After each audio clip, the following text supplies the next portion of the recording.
14h30, 15h30, l'heure du crime sur RTL. Jean-Alphonse Richard. Le coup du train postal, le même que celui que le cerveau a exécuté il y a 3 ans en Angleterre. C'est génial, il n'y a qu'à copier. Bonjour, clin d'œil dans cette émission, vous l'avez reconnu, à Jean-Paul Belmondo bien sûr, à qui la France rend aujourd'hui un dernier hommage, acteur qui fut indifféremment flic et voyou et qui à sa façon a écrit une page du crime au cinéma. En 1969, il figurait ainsi au générique du film Le Cerveau de Gérard Houry, scénario librement inspiré de l'un des braquages les plus fous de l'histoire, l'attaque du train postal Glasgow-Londres qui s'était déroulé seulement 6 ans avant la sortie du film. Un convoi bourré de sacs de livres sterling, une incroyable opération commando conduite selon un minutage d'une précision mathématique, un butin de 2 600 000 livres, l'équivalent de 50 millions d'euros, une affaire inouïe, sans le moindre coup de feu, de quoi faire passer les assaillants du Glasgow-Londres pour des Robins des Bois modernes. Je vous raconte aujourd'hui cette affaire qui, plus de 50 ans après, fourmille encore de questions. 14h30, 15h30, l'heure du crime sur RTL. Aujourd'hui, dans l'heure du crime, l'attaque du train Glasgow-Londres, l'un des plus grands casses de l'histoire, attaque de légende, qui commence à l'été 1963 dans le brouhaha, les bruits de locomotives et les sifflets du chef de la gare centrale de Glasgow. Ce mercredi 7 août 1963, une intense activité règne en fin d'après-midi sur les quais de la gare centrale de Glasgow.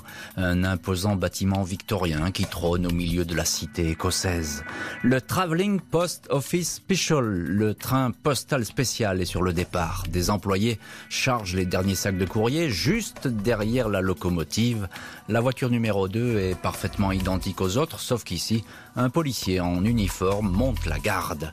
Ce wagon, qui va bientôt refermer ses portes, renferme un trésor. 128 sacs scellés remplis de billets de banque. 2 595 000 livres sterling, l'équivalent de 50 millions d'euros. Des sacs placés dans des armoires métalliques, faciles à repérer.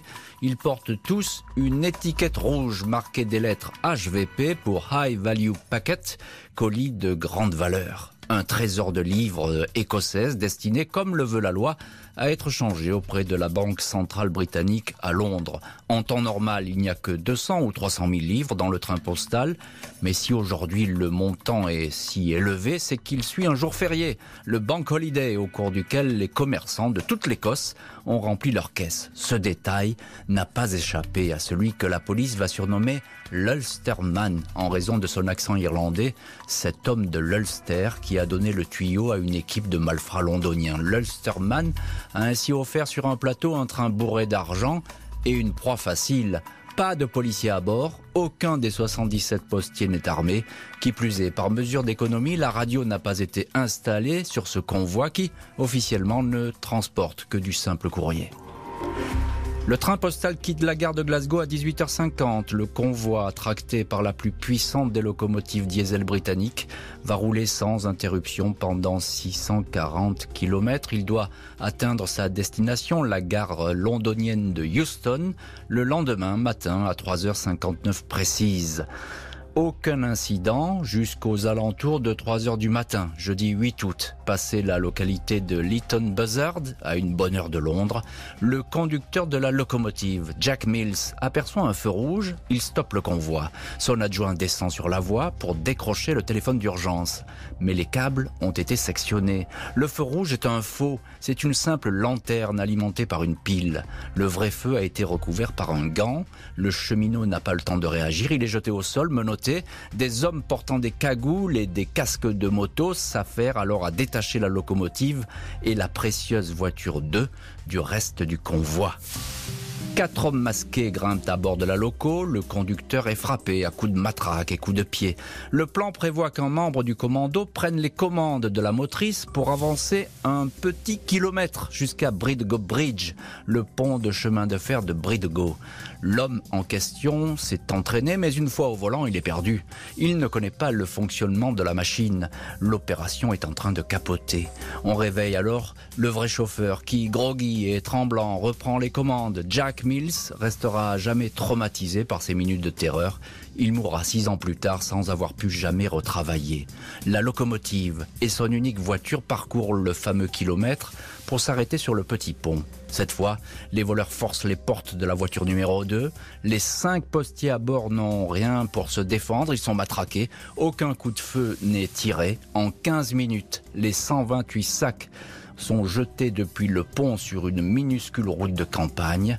Une chaîne d'hommes masqués les charge dans 2 Land Rover et un petit camion Austin portant de fausses plaques. Le commando demande aux postiers de ne pas donner l'alerte avant 30 minutes, sinon un guetteur leur tirera dessus.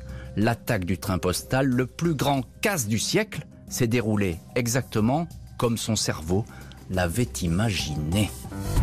La police qui se retrouve face à une opération d'ampleur inégalée, au moins une quinzaine d'hommes ont participé à l'attaque, sans compter peut-être les organisateurs et les commanditaires. Beaucoup de monde, cela laisse inévitablement des traces.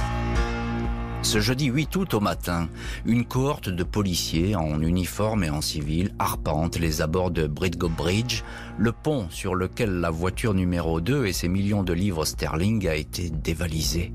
Le wagon porte encore les stigmates de ce braquage, charnières arrachées, vitres brisées.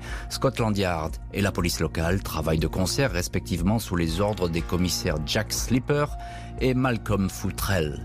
Croyant bien faire, les employés des chemins de fer ont réparé le feu rouge et détruit des indices. Les enquêteurs collectent toutefois une poignée de billets de banque ainsi qu'une matraque. Les traces de pas sont nombreuses, mais les empreintes digitales introuvables, et à l'époque, l'ADN n'existe pas. Le commissaire Futrell est intrigué par l'ultimatum donné par les braqueurs aux cheminots. Ne pas bouger avant 30 minutes. Le temps suffisant peut-être pour rejoindre une base arrière. Un rayon est alors tracé sur une carte. L'intuition du policier est bonne. 5 jours après l'attaque, 13 août, la ferme de Liverslade, à une quarantaine de kilomètres, est localisée. Une ruine achetée 2 mois auparavant par un Londonien pour en faire une résidence secondaire. Les gens du coin ont vu passer récemment 2 Land Rover avec des hommes portant des salopettes de maçons et de peintres. Des ouvriers qui, semble-t-il, s'étaient tout de suite mis au travail en obstruant toutes les fenêtres de la masure. Celle-ci est désormais déserte mais regorge d'indices. Des sacs postaux vides, une bouteille de ketchup, des billets de Monopoly et le jeu avec sa case prison. La police apprendra plus tard que la ferme devait être incendiée mais que l'homme chargé de cette mission a préféré déguerpir. La ferme de Liverslade, le repère des assaillants, n'a pas fini de livrer tous ses secrets. Les hommes de Scotland Yard vont pister le fameux acheteur de la maison et tomber sur un avocat londonien, Maître Brian Field. Malgré son jeune âge, 29 ans, Maître Field a déjà une réputation sulfureuse. Ses clients appartiennent tous à la pègre. Il est soupçonné de servir d'intermédiaire pour les braquages. Dans l'affaire du train postal, l'avocat aurait reçu quelques mois auparavant la visite du fameux Ulsterman, une taupe qui a ses entrées à la poste écossaise. Maître Field aurait ensuite balancé l'affaire à certains de ses clients braqueurs. L'avocat est placé sous surveillance quant aux empreintes relevées dans la ferme, notamment sur la bouteille de ketchup et le jeu de Monopoly. Elle parle des traces qui mènent à des figures connues de la police et de la justice. 3 semaines après le casse, un désormais Roger Cordray, fleuriste à Bournemouth, une station balnéaire du sud de l'Angleterre, est le premier à être arrêté. Il était en train d'écouler des billets de 10 livres. À partir de cette arrestation, l'ensemble du gang va s'écrouler comme un château de cartes. Le 14 septembre, l'avocat Brian Field est interpellé à son domicile. Les autres membres suivent. Fin septembre 63, Scotland Yard a le sentiment d'avoir bouclé l'enquête. Des investigations aussi rapides que le braquage du train postal. Les policiers ont sous la main une quinzaine d'hommes. Il y a là notamment le coiffeur et colosse Gordon Goody, le décorateur Jimmy Hussey, dit Big Jim, qu'on croise parfois dans des dossiers de stupéfiants. Roy James, l'homme qui dirigeait la récupération des sacs à Bridgend Bridge, arrêté après une course-poursuite sur les toits de Londres. Et encore le dénommé Ronald Arthur Briggs, Ronnie Briggs, qui sera bientôt le visage le plus connu du gang, illustrant à lui tout seul l'épopée du Glasgow-Londres. Scotland Yard est satisfait, même s'il manque à l'appel les plus gros poissons. L'informateur grâce auquel un tel coup a pu être monté. Il manque aussi dans cette galerie de portraits le cerveau. Les policiers ont leur petite idée sur la question. Il pourrait s'agir d'un certain Bruce Reynolds, mais l'homme vient de s'évaporer avec femme et enfants. Quant aux millions envolés, il semble à tout jamais perdu. 13 hommes au total vont comparaître devant une cour criminelle pour y être jugés. Au regard de l'émotion provoquée par cette attaque, la justice britannique sera impitoyable. Ce 20 janvier 1964, le procès du Glasgow-Londres s'ouvre devant les assises d'Aylesbury, capitale du comté du Buckinghamshire.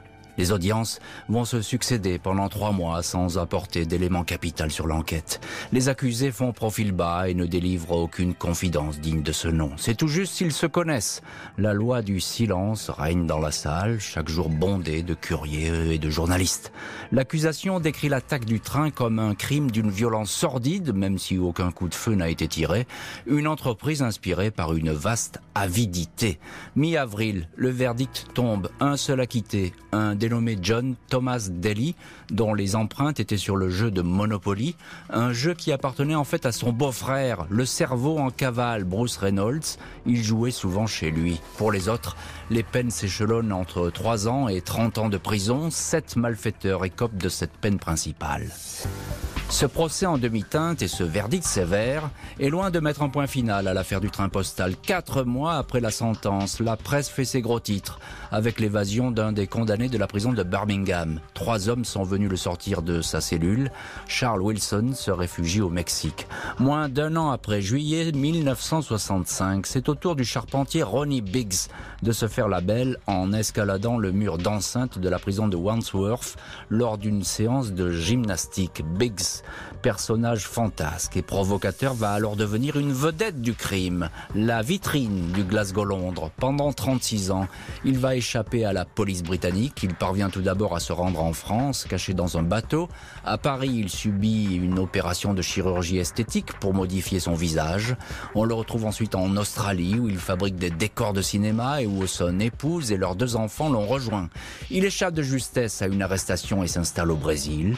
Dans ce pays qui n'extrade pas les étrangers, il reçoit journalistes et admirateurs dans un petit appartement de Sepetiba, se montre à la télé, vend des livres et des t-shirts à la gloire du braquage du siècle, transformant ainsi le Glasgow-Londres en un spectaculaire fonds de commerce. Manque donc toujours à l'appel du Glasgow-Londres le cerveau, l'homme qui a planifié et organisé les moindres faits et gestes du commando. Il avait pris la fuite juste avant la vague d'arrestation. Il va bientôt et enfin réapparaître. Scotland Yard aimerait bien mettre la main sur Bruce Reynolds, un homme qui a passé la trentaine et exerce officiellement la profession d'antiquaire. Reynolds, surnommé Napoléon depuis le braquage d'un fourgon postal sur l'aéroport d'Heathrow, est soupçonné d'être le grand architecte de l'attaque du Glasgow-Londres, la chapelle Sixtine du braquage, comme il l'appellera lui-même. Mais Reynolds est insaisissable. Après l'affaire, il a disparu de la circulation. Il est passé par Bruxelles et a pris la fuite à Mexico City avec un faux passeport au nom de Keith Clement Miller. Sa femme et son fils l'ont rejoint sur place. La famille émigre au Canada mais se fait repérer. Début 1968, 5 ans après l'attaque du train, Bruce Reynolds revient s'installer en Angleterre, au nez et à la barbe des autorités. Il a changé d'apparence et vit en famille à Torquay, dans le Devon, sous un faux nom. Celui qu'on appelait Napoléon compte bien reprendre du service, mais la police ne va pas lui en laisser le loisir. Il est arrêté le 9 novembre 1968. Il plaide immédiatement coupable dans l'affaire du Glasgow-Londres.